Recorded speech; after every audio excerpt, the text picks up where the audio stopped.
Un des termes qui mélange le plus les graphistes, c'est police ou typo. Certains pensent même que c'est interchangeable, ce qui n'est absolument pas le cas. On les confond trop souvent. Nous allons donc éclaircir ce point.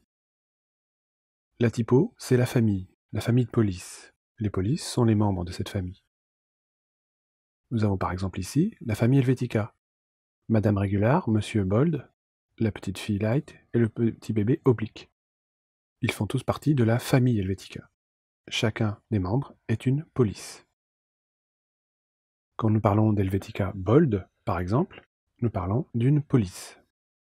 La typographie plus le style, la Grèce égale la police.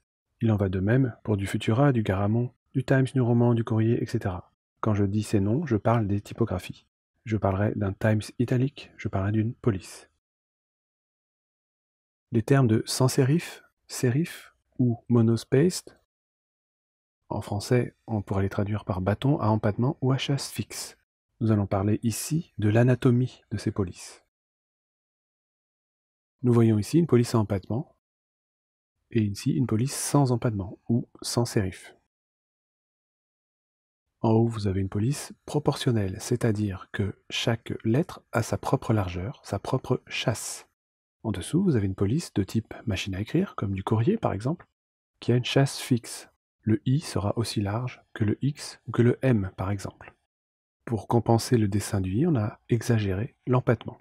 Les caractères en lettres capitales seront de la même largeur que les caractères en lettres minuscules. Voici mon top 10 des polices les plus facilement utilisables, celles qui fonctionnent dans tous les cas de figure.